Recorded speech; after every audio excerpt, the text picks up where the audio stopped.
For this video, pupunta kami sa Dinoland. Balita ko is maganda talaga dito, kaya dito ko pinasyal ang aking anak. Hello guys, nandito na nga pala kami sa Dinoland. Yung pumunta kami dito is talagang maraming tao. Sino ba naman ang hindi pupunta dito? Bukod sa maganda na, talagang mag-enjoy ang mga bata. Yan guys, papasok na nga pala kami dito. Ito nga pala ang loob niyan.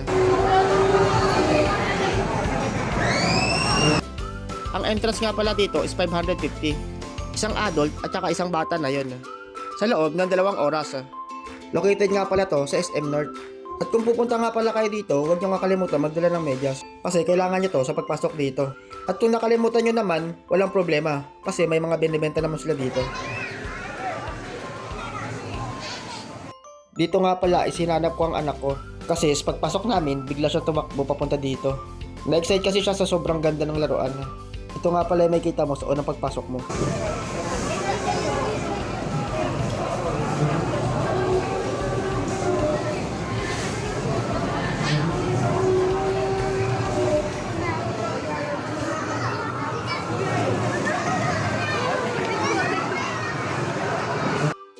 Ito nga pala yung pangalawang palaruan nila guys, na sobrang dami ng pebbles. Sa palaruan na to guys, dito nagtagal ang aking anak kasi enjoy na enjoy siya maglaro dito.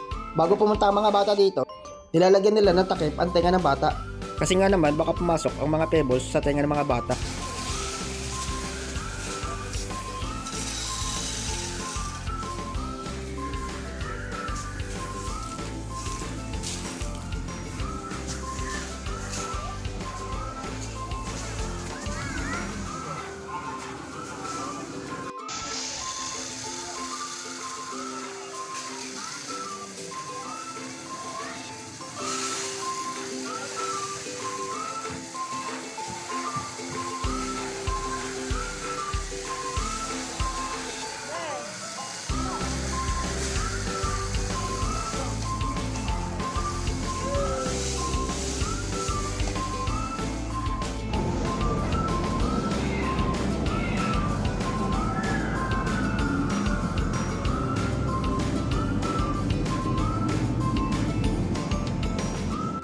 Dito is meron din sila mga extra rides.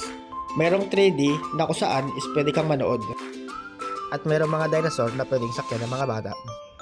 Ang presyo nga pala ng mga extra rides nila dito, sa mga bata is 100 pesos. Sa mga adult naman is 150.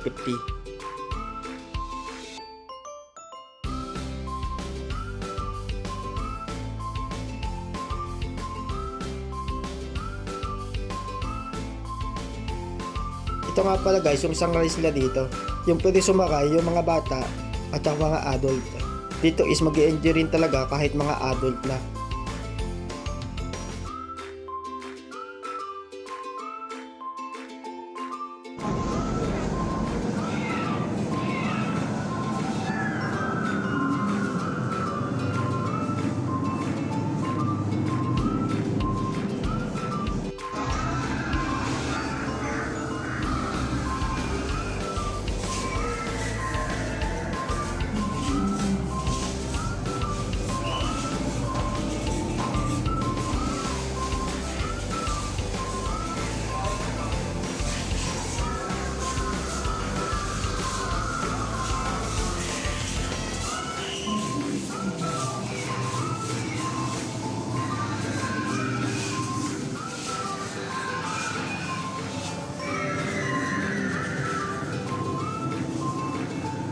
Ito nga pala yung anak ko na enjoy sa paglalaro. Sino nga naman kasi ang mga batang hindi mag-enjoy sa mga paglalaro dito. Bye na guys, sana nag-enjoy kayo sa aking video. Pakipollow na rin po ako at pakishare na rin ang aking video kung nagustuhan nyo. Salamat!